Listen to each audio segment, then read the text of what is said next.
Dan saudara-saudara sekalian, apakah perlu ini kita putar? Diputar aja. Oke. Kami persilakan Pak Andreas. Baik, terima kasih. Oke, mengingatkan aja Bu, tahun lalu kita minta sebenarnya perbandingan selalu dengan tahun sebelumnya Bu, supaya mudah, baik itu program maupun di antar unitnya, sehingga kita nggak nyari-nyari membandingkan gitu ya.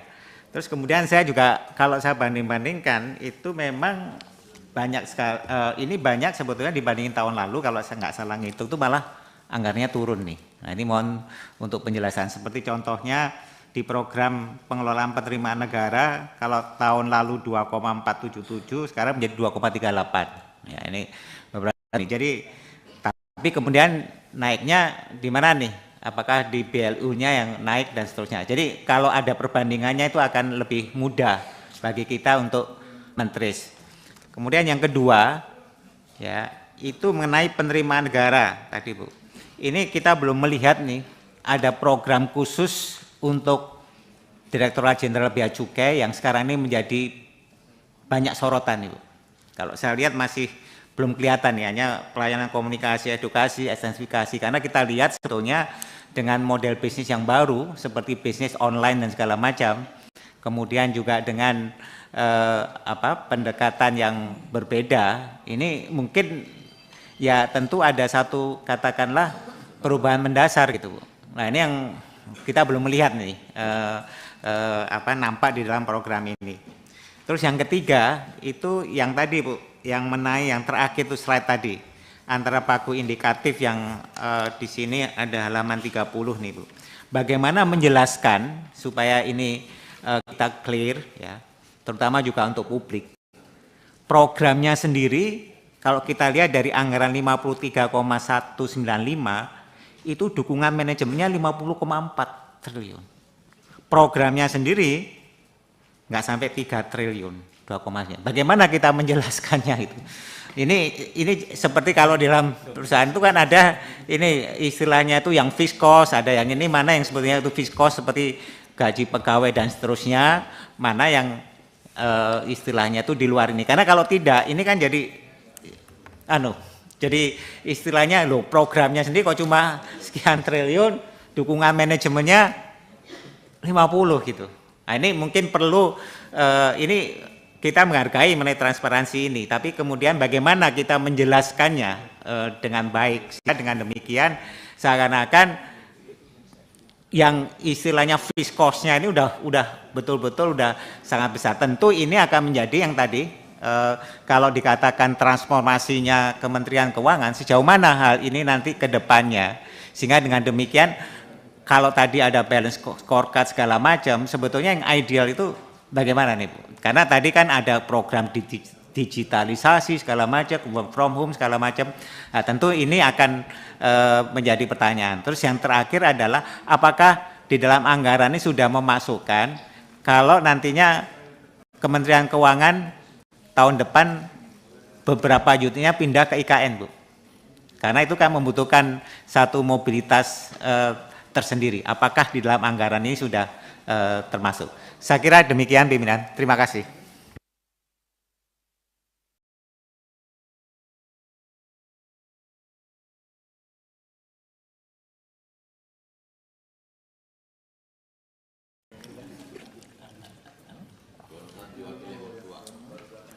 Terima kasih Pak Ketua Pimpinan, Bapak Ibu anggota Komisi 11, Ibu Menteri Keuangan dan seluruh jajaran. Assalamualaikum warahmatullahi wabarakatuh.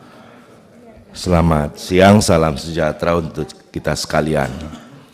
Ini kan masih pengantar ya, nanti pendalaman dengan eselon 1. Tetapi memang persis tadi Bu, saya kira saya tidak hanya butuh untuk diperbandingkan dengan 2024. Program dan anggaran 2024 lebih jauh sesungguhnya kita berharap juga sudah ada proyeksi nanti capaian sampai akhir tahun 2024 gitu, baru kemudian kita agak lebih mudah nanti untuk masuk ke 2025 nanti mungkin di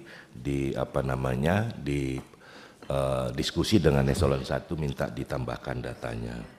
Dan butuh masih saya kira penjelasan lebih lebih detail terkait dengan pergeseran program. Apa namanya? Kalau bergeser lazimnya itu bergeser itu sedikit lah gitu. Ini kalau kita lihat pengelolaan negara ini bergesernya hampir 50% begitu. Ya, meskipun tadi sudah ada penjelasan, tapi saya kira masih butuh lagi karena akan ada apa tadi ya? Ini Cortex akan mulai tahun ini ya, mungkin akan ada pelatihan apa segala macam yang besar. Ya sebesar apa gitu supaya nanti kita bisa lihat tadi rada tidak lazim kalau bergesernya itu terlalu besar gitu, hampir separuh. Dan apa namanya? Special mission ini tadi belum mendapat penjelasan dari Ibu Menteri, nanti saya kira di pendalaman special mission ya, tadi saya kira belum mendapat penjelasan yang cukup. Dan BLU juga, dan sekali lagi saya pengen INA sebetulnya, ini statusnya apa sih INA ini? Saya kira kan masih di bawah Kementerian Keuangan dan Ibu Menteri kan menjadi apa ya judulnya, pengawas, ketua pengawas di sana gitu. Minta tolong juga kami ingin tahu lebih dalam terkait dengan itu. Di samping BLU yang di bawah Kementerian Keuangan. Demikian pimpinan, terima kasih. Assalamualaikum warahmatullahi wabarakatuh. Waalaikumsalam warahmatullahi wabarakatuh. Nasdem.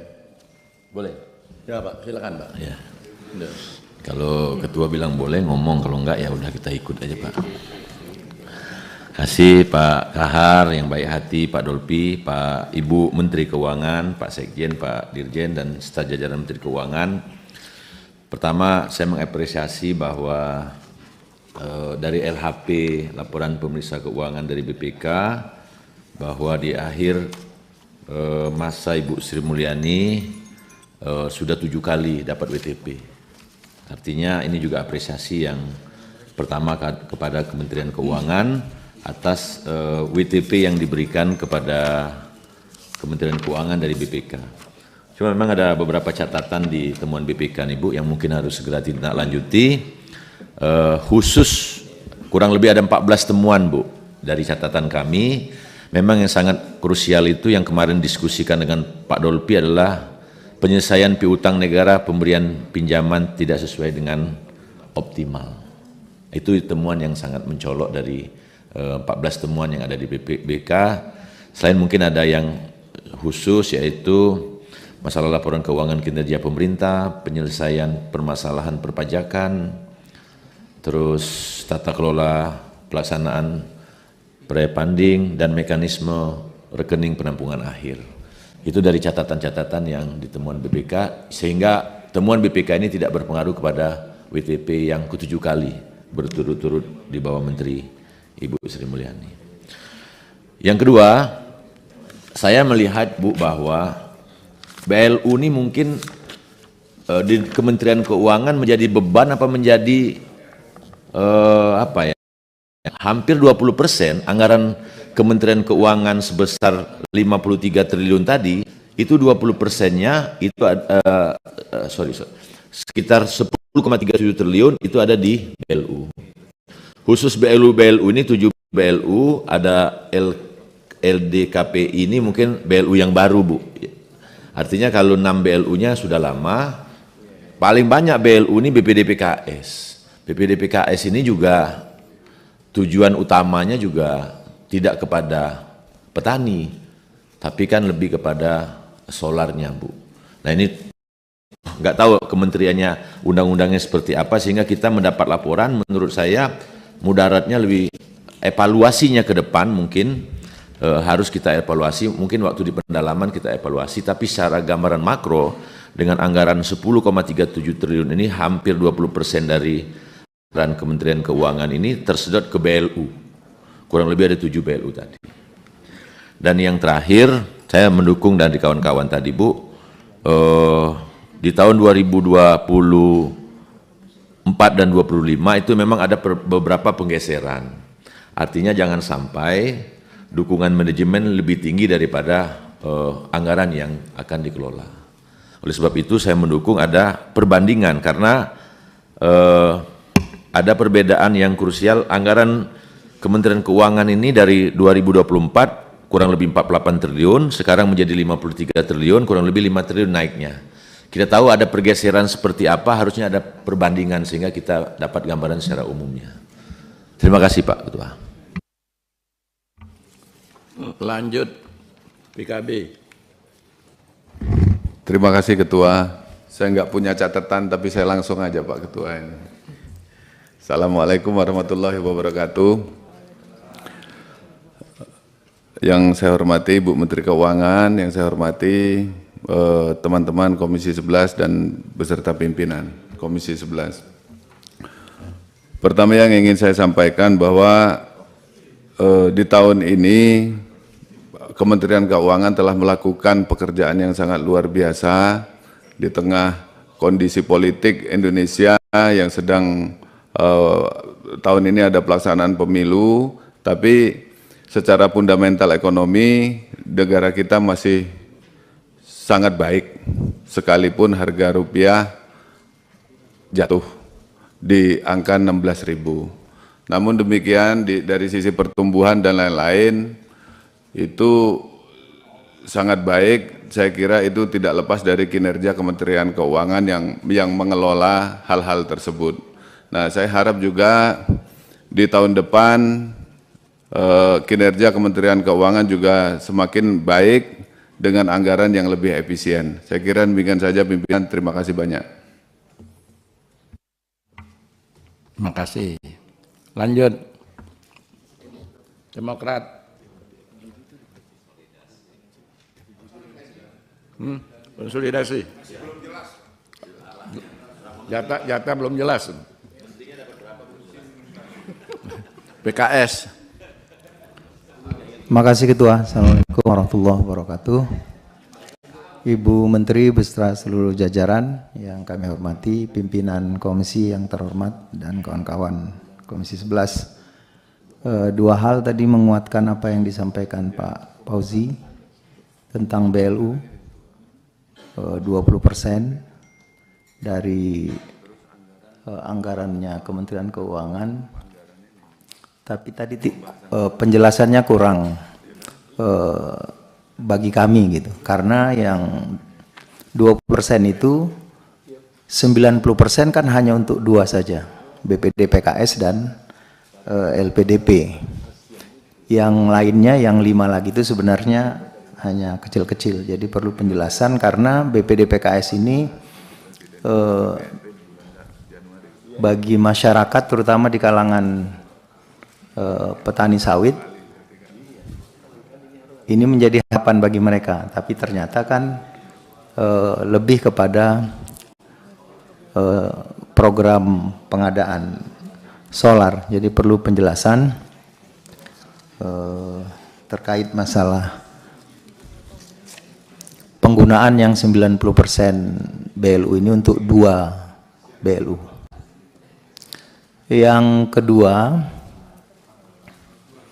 tadi disampaikan Bu Menteri terkait kondisi higher for longer.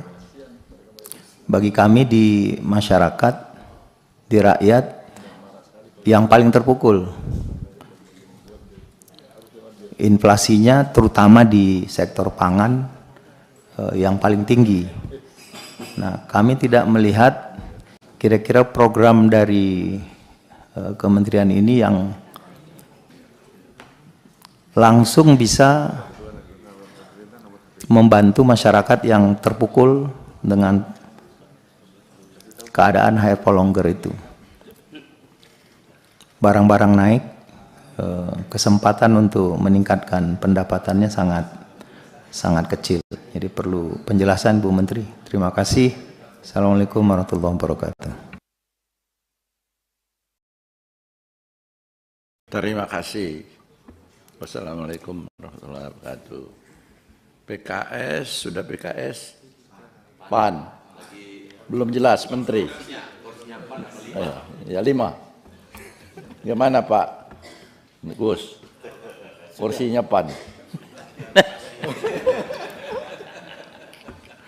Lantas lanjut setelah PAN P3. Sudah naik haji. Ya. Nah, baiklah Bapak Ibu dan saudara-saudara sekalian, dari anggota sudah ada, dari pimpinan. Silakan Pak Dolpi. Terima kasih Ketua, yang terhormat Ketua dan Bapak Ibu anggota Komisi 11, yang terhormat Bu Menteri beserta jajarannya. Bu Menteri, sesuai dengan Undang-Undang Keuangan Negara, Pasal 1 Nomor 7, APBN merupakan rencana keuangan tahunan pemerintahan negara yang disetujui DPR. Pasal 12 ayat 1, APBN disusun sesuai kebutuhan penyelenggaraan pemerintahan negara dan kemampuan dalam menghimpun pendapatan negara. Yang saya mau soroti adalah kebutuhan pemerintahan negara. Pemerintahan negara di dalam konsep tata negara kita itu ada eksekutif, legislatif, yudikatif. Bahkan ada lembaga-lembaga lain yang disebut di dalam Undang-Undang Dasar, seperti misalnya BI, Otoritas Moneter, BPK dalam hal pemeriksaan. Nah, kalau kita lihat politik anggaran yang Ibu susun ini, itu diperkirakan belanja negara bertambah 200 triliun setidaknya. Tapi heavy-nya, ratnya atau alokasinya 99,6% eksekutif. Yudikatif, legislatif, BPK, total tambahannya hanya 0,4%.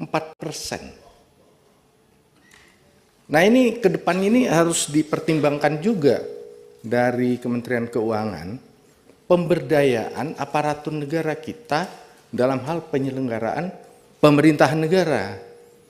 Penyelenggaraan pemerintahan negara ini bukan hanya pemerintah, tetapi juga ada lembaga-lembaga lain. Kalau lembaga-lembaga lain sebagai pengawas tidak diperkuat, ini berarti pemerintah memang sengaja memperlemah fungsi-fungsi pengawasan. Nah, oleh karena itu untuk nota keuangan harapan kami tentu ada perubahan. Cara pandang, cara berpikir yang seperti ini. Kalau fungsi-fungsi pengawasan terus diperlemah, pemerintah saja terus yang diperkuat, ada tambahan belanja pemerintah terus memperkuat diri, terus bagaimana fungsi-fungsi pengawasan ini memperkuat dirinya?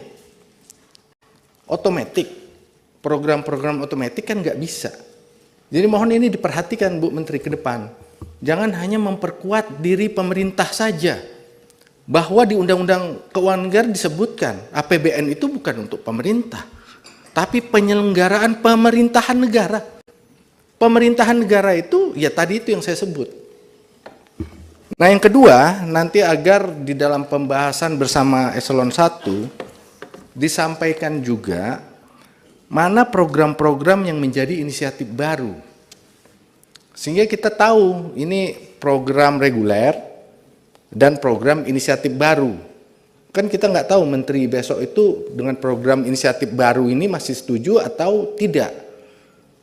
Nah, itu agar nanti disampaikan di dalam rapat Eselon 1, di samping tadi yang dimintakan perbandingan antar tahun, capaian 2024, ya juga nanti disampaikan mana yang menjadi program reguler dan mana yang menjadi program-program inisiatif baru.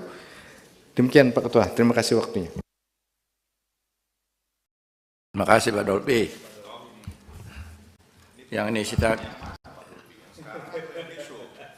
inisiatif baru tidak perlu karena yang melaksanakan ini juga maunya kita. Maunya kita. Yuk, Gus. Wah.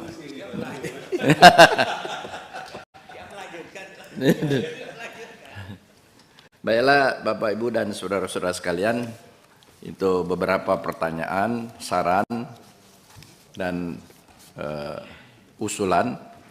Kami persilakan Ibu Menteri untuk memberikan jawabannya. Kami persilakan. Baik Bapak Pak Wamen baru hadir, jadi sudah ada untuk beberapa catatan tadi.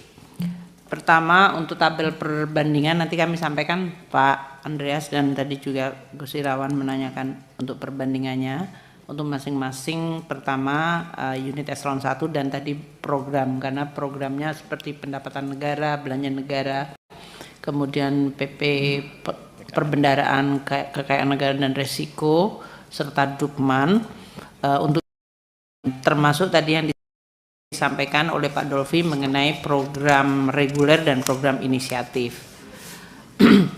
Kami akan menjadi Pak Andreas cara membaca mengenai yang disebut program atributif versus program dari intinya, karena kami menyadari ini presentasi seperti ini bisa misleading sih Pak. Itu kan sebetulnya dari awal kami sebetulnya sudah 2 tahun anggaran atau 3 tahun anggaran kita menggunakan metode ini. Itu kami mengantisipasi akan bisa disalah mengertikan seolah-olah Kemenku itu beban di Dukman. Sehingga memang kita menyebutkannya adalah Dukman atributif. Jadi seolah-olah Dukman tapi atributif. Pak Fauzi, saya ikut selfie dong Pak. Nanti saya duduk situ.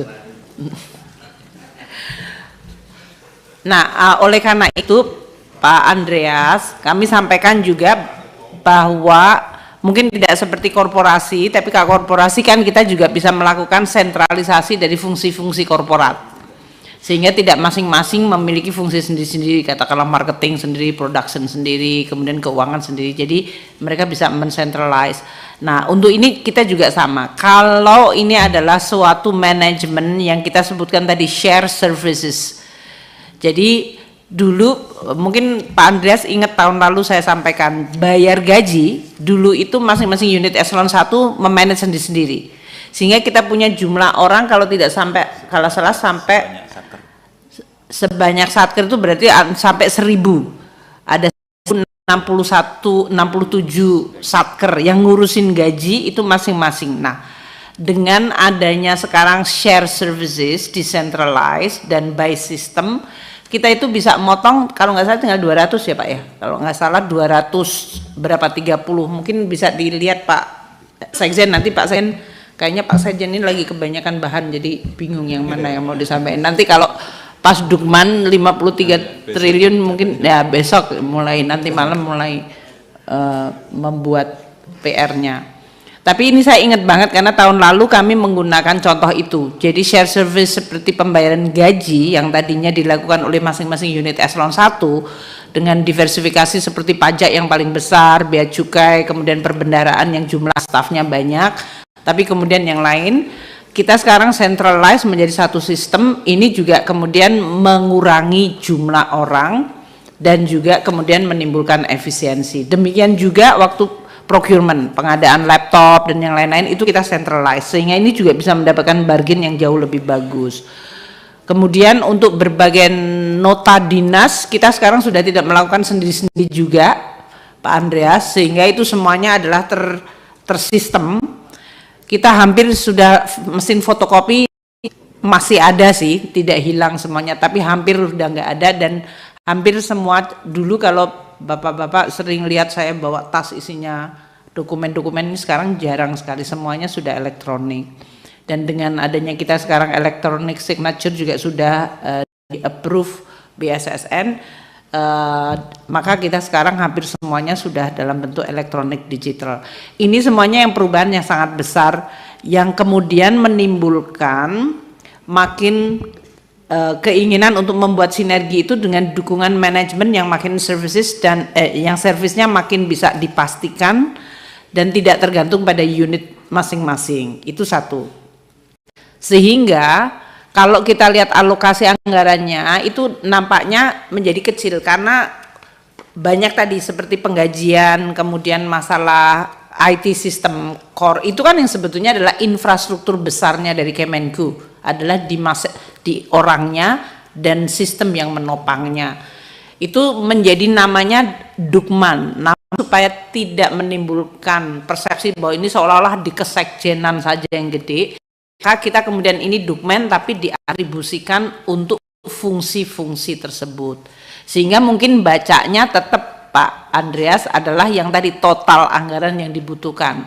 Yang satu adalah yang langsung, yang kedua adalah yang atribusi dari Dukman tapi sebetulnya untuk mereka, untuk masing-masing fungsi tadi. Belanja negara, penerimaan negara, pengelolaan perbendaharaan kekayaan negara, dan risiko, serta kemudian Dukmannya sendiri. Di Dukmannya sendiri, kita punya 3 yang besar, yaitu Sekjen, Irjen, dan BPPK, yang kemudian masing-masing juga memiliki fungsi yang sebetulnya mensupport masing-masing unit tersebut.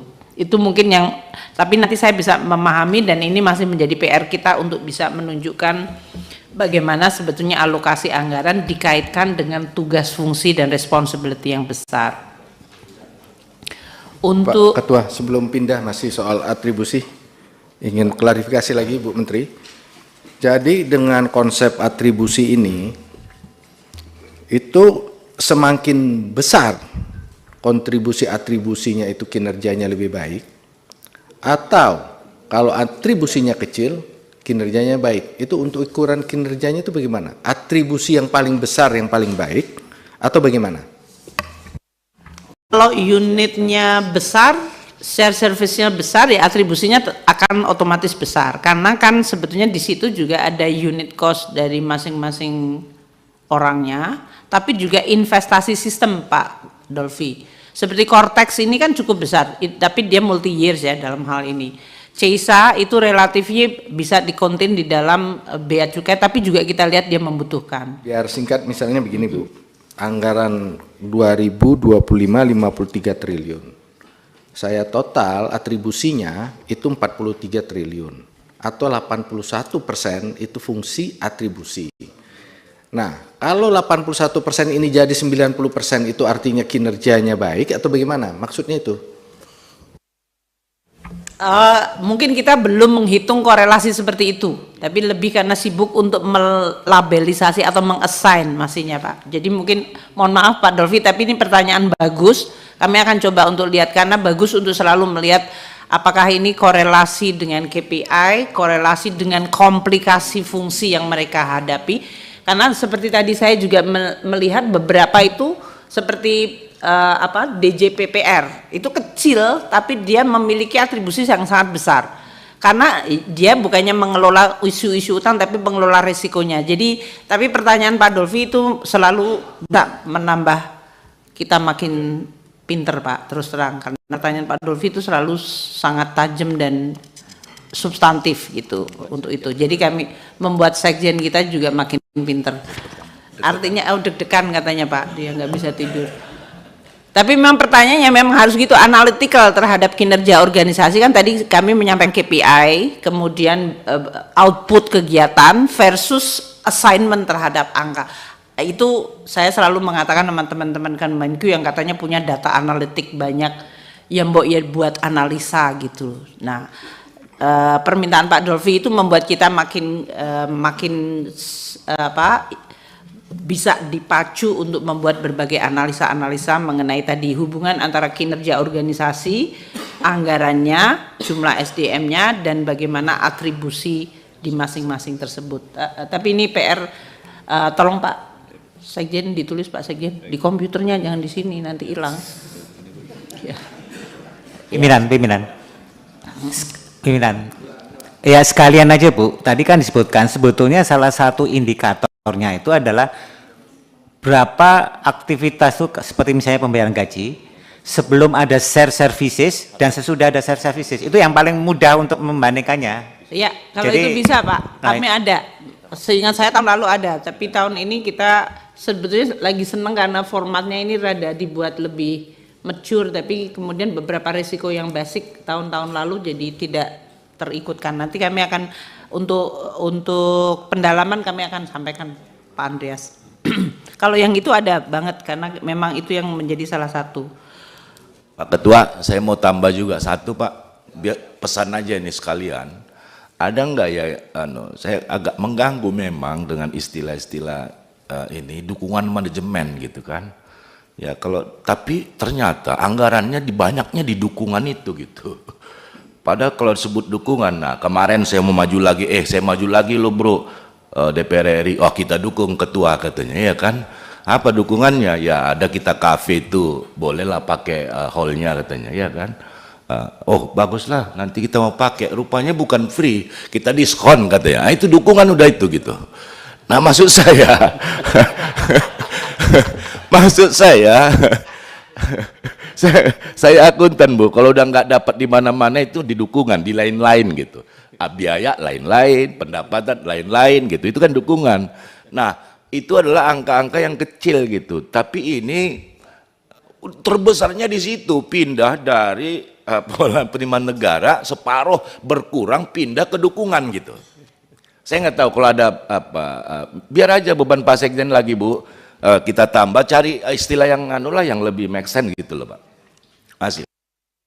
Ya ini memberikan kesan seolah-olah jadi ngobrol-ngobrol gitu ya Pak ya, gede gitu yang kemudian nggak efisien gitu, malah justru yang disebutnya yang nama-nama yang soundbite-nya besar seperti pendapatan negara kok malah cuma 2 triliun gitu kan, itu misleading banget itu ya, itu berarti kesalahan kami. Nanti kami koreksi Pak istilah mengenai itu, tapi poinnya begini, Kemenku itu sesudah kita lihat organisasi dan anggaran dan SDM-nya selama beberapa tahun, Bapak-bapak sekalian ini karena yang punya concern semuanya kayaknya, adalah kita melihat cara kita berorganisasi, cara mengelola SDM dan cara kita mengelola anggaran itu banyak yang tidak match. Padahal kita mengelola satu instrumen yang sama yang namanya APBN yang nggak bisa dikotak-kotakin di masing-masing ini. Itu satu.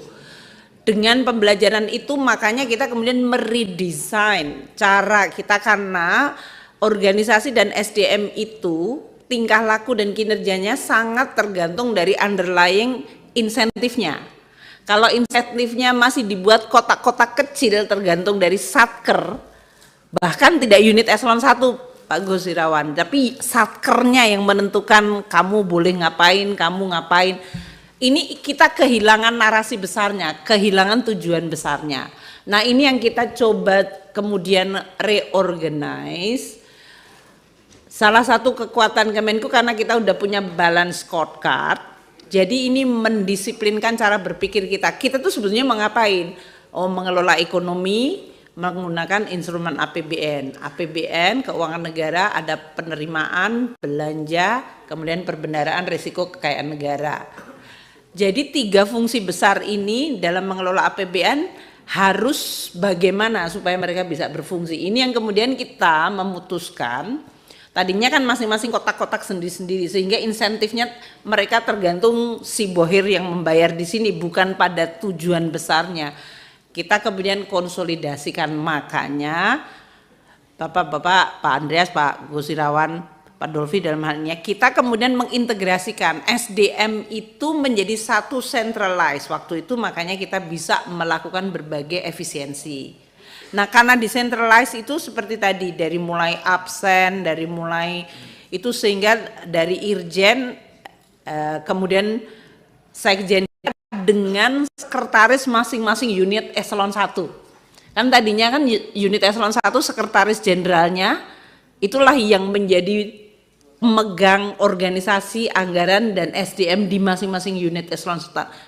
Sekarang kita paksa untuk menjadi consolidated, menyebabkan tadi dari mulai share services atau service yang bisa di-share bersama-sama, penggajian menjadi satu, tadi IT system menjadi satu, itu procurement tadi sudah saya sampaikan. Ini menyebabkan kemudian yang tadinya kantong-kantong lemak yang kita nggak tahu kemudian hilang semuanya menjadi satu benchmark atau satu practice atau standar governance yang makin baik, sehingga tidak ada yang disebut masing-masing punya kantong-kantong sendiri.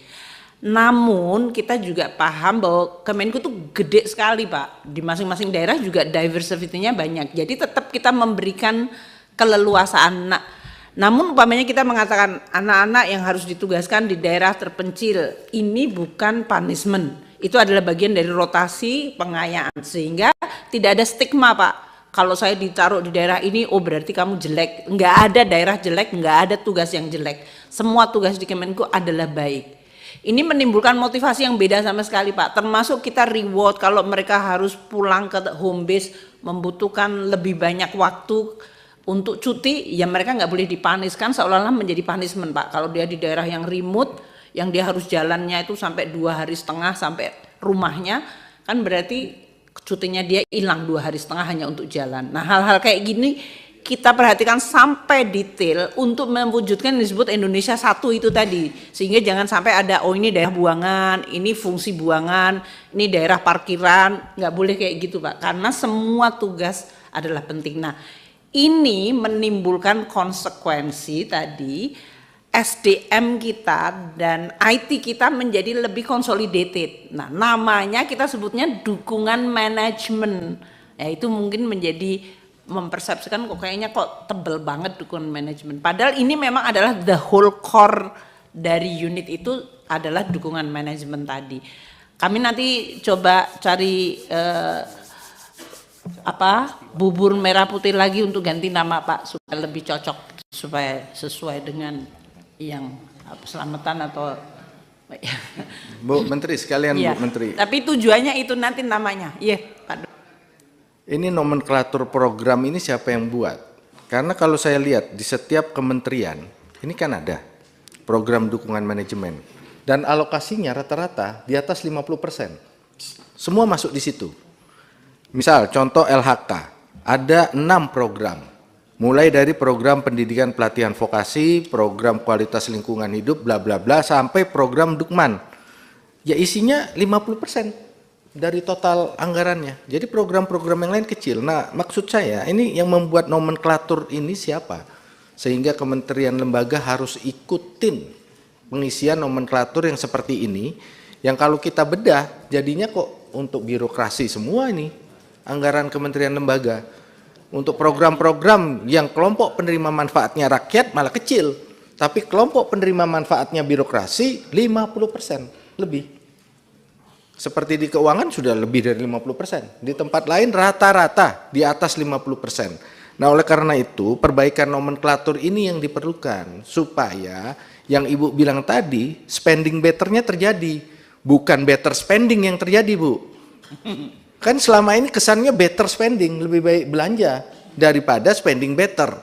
Nah nomenklaturnya dipertajam Bu. Ini siapa yang bikin nomenklaturnya? Kalau Kementerian Keuangan yang buat nomenklaturnya kan di bawah kewenangan Ibu. Kalau Bappenas yang buat nanti koordinasi lah. Itu Pak.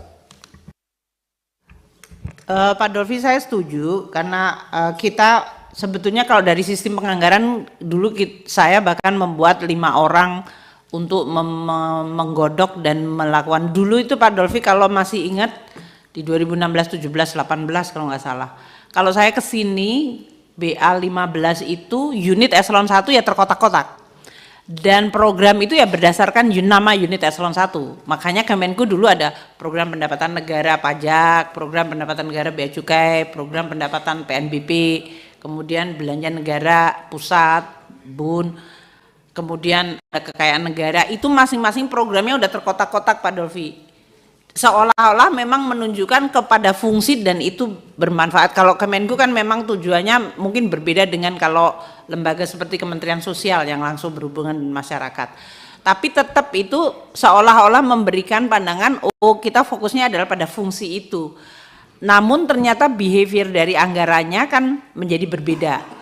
Nah makanya kami kemudian integrasikan, tapi kemudian unintentionally secara tidak disengaja menimbulkan persepsi tadi. Jadi program anggaran nomenklaturnya sebetulnya ini nanti di bawahnya Pak Prima itu. Kita bisa membuat perubahan sih Pak Dolfi. Kalau Pak Dolfi tadi menanyakan siapa yang melakukan, kami sebetulnya bisa melakukan. Mungkin program Bappenas dengan kita, kemudian dari kita kelas kategorisasi ya dalam hal ini, output, outcome dan segala macam itu juga sama-sama ya. Iya. Jadi nanti dengan Bappenas kita diskusikan, tapi yang bisa kita kontrol kita akan coba kontrol. Termasuk tadi pengubahan dari mengikuti unit eselon 1-nya tapi menjadi program, itu kita yang bisa mengusulkan termasuk untuk efisiensi dan sinergi tadi. Untuk Pak Gosirawan, kalau INA itu kalau tidak salah di Komisi 11 kan bisa mengundang anytime berdasarkan peraturan perundang-undangan. Jadi dia berbeda dengan BLU yang lain yang memang di bawah Kementerian Keuangan. Jadi INA itu ada undang-undang ciptakernya sendiri dan governance-nya mengenai oversight-nya. Monggo saja, kalau nggak salah Komisi 11 yang memang dijadikan partner. Enggak Pak, sendiri dia kekayaan negara dipisahkan, ya seperti BUMN sebetulnya dia. Tapi sifatnya adalah saya ex officio dengan Kementerian Menteri BUMN adalah pengawas, dewan pengawasnya ada 5, 3 profesional, 2 ex officio Pak. Selalu yaitu Menteri Keuangan sama Kementerian BUMN, Menteri BUMN dan 3 profesional. Jadi kalau memang itu nanti saya juga akan sampaikan pada CEO-nya INA maupun dewan pengawas profesional untuk antisipasi kalau mau diundang oleh Komisi 11. Untuk Pak Fauzi, catatan-catatan BPK meskipun tidak mempengaruhi WTP tetap kita lakukan Pak, follow up-nya Bapak. Jadi tidak berarti kalau tidak mempengaruhi dari status dari laporan kita kemudian tidak kita follow up, karena kami dengan BPK itu membentuk kontinuitas tim untuk melihat follow up dari catatan dan temuan BPK.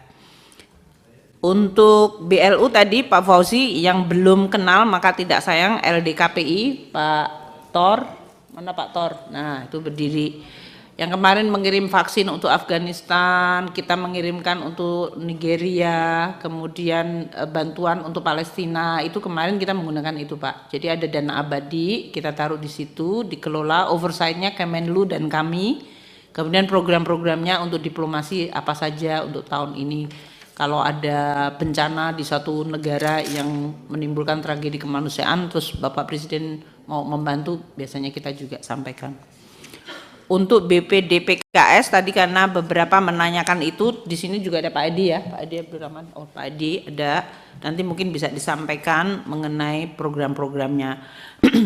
Kalau secara historis beberapa BLU itu kemudian dijadikan di Kemenku, memang selalu ada alasannya sih.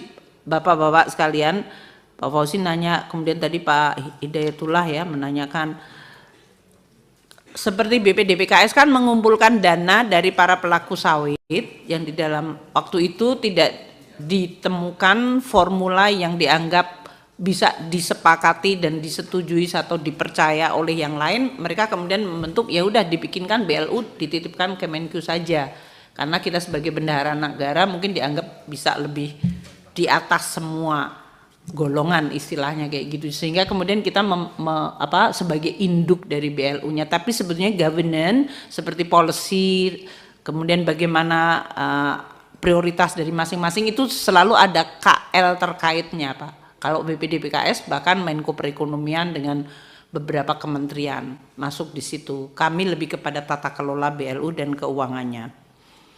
Seperti LPDP juga sama, itu juga ada Menko PMK dan kemudian Menko Mendikbud, Menteri Agama, Menteri Tenaga Kerja, Bappenas semuanya juga menjadi oversight di LPDP tersebut.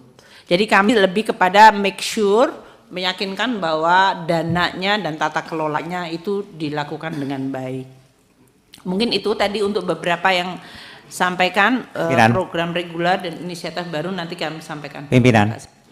Justru yang menjadi mungkin yang menjadi inti kan kalau kita mau ngasihin BLU ya Bu ya, kan sepertinya seperti BPDKS hanya semacam kasir aja, karena kan kebijakannya dilakukan di namanya tadi Dewan Pengarah, ya Dewan Pengarah, sehingga kita kalau mau menanyakan kebijakannya di mana gitu, ini saya kira missing linknya, karena selama ini kalau kita pertanyakan kepada BPDKS, saya mengatakan dia hanya melaksanakan kebijakan yang telah diputuskan oleh Dewan Pengarah. Padahal kita mempertanyakan kebijakan itu. Jadi di sini sebetulnya letak missingnya di dalam pengelolaan BLU ini. Saya kira demikian. Nah makanya. Saya sedikit sebelum Pak Ketua, boleh Pak Ketua? Niatnya baik Bu BLU, baik itu melibatkan KL maupun tidak melibatkan KL. Tapi BLU-BLU seperti BPDPKS, kita sering juga dengan beberapa kali dengan dirutnya bicara Bu bahwa 85% anggarannya kan ditentukan Dewan Pengarah. Ini kan hanya basa-basi gitu loh Bu. Kasihan kan lahan Pak Siar impor dipungut-pungut terus tapi nggak ada back-backnya. Replanting cuma berapa persen dari situ. Dan artinya secara makro kebijakan, kita pengen BLU ini bermanfaat Bu. Sekarang kan biodiesel siapa yang manfaatinya? Gitu loh. Kecuali mungkin bosnya Pak Ketua kan artinya kan. Artinya masa kita sudah jelas barang ini, karena 6 triliun ini besar Bu bagi kita Bu. Bagi Menteri Keuangan kan besar 6 triliun itu. Sayang sekali kebijakannya itu, yang diambil itu Dewan Pengarah mengadakan ke biodiesel. Apakah kalau replanting sawitnya cuma berapa persen dari anggaran 6,3 triliun itu? Sangat dikit Bu. Nah oleh sebab itu menurut saya ke depan mungkin harus ada kajian Pak Febrio tentang BLU kelapa sawit aja. Kalau yang lainnya kita ibadah saja lah Pak, nggak apa-apa, pendidikan dan yang lainnya. Terima kasih Bu.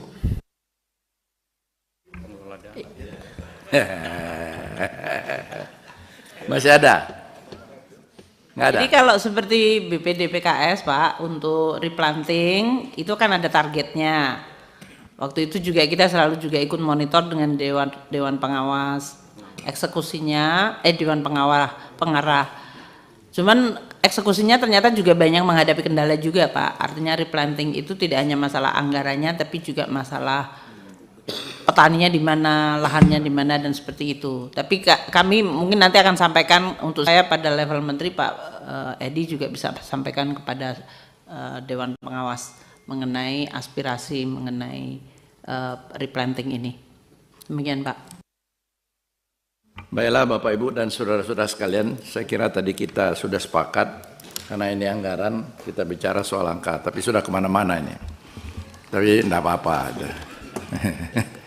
Saya kira karena itu kita sudah sepakat kalau kita sampai kepada kesimpulannya untuk membahas masalah angka-angkanya ini.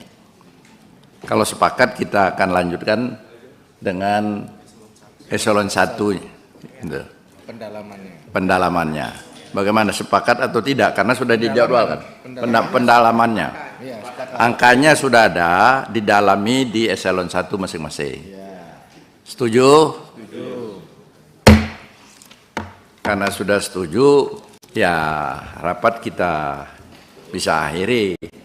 Kalau memang silakan Ibu kasih sedikit itu, biar semangat. Silakan. Pimpinan, para eselon 1 akan siap. Mungkin mohon maaf kalau ada beberapa eselon 1 yang sedang naik haji Pak, tidak bisa hadir. Jadi nanti, tapi kami tetap naik haji Pak.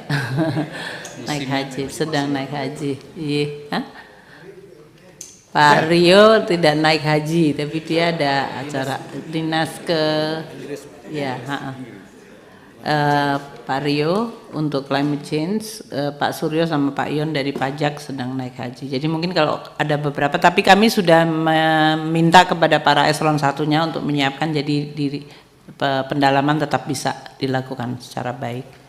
Terima kasih pimpinan, dan kami mohon untuk mendapatkan persetujuan sesudah pendalaman sesuai yang tadi disampaikan. Terima kasih. Wassalamualaikum warahmatullahi wabarakatuh.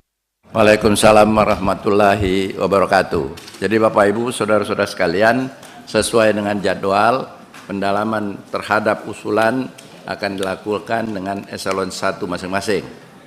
Saya kira jadwalnya sudah ada, nanti tinggal lanjut mulai jam 2 ya. Mulai jam 2. Baik Bapak Ibu dan saudara-saudara sekalian, dengan mengucapkan alhamdulillahirabbil alamin, rapat RKA dan RKP Kementerian Keuangan pada pagi hari ini saya tutup.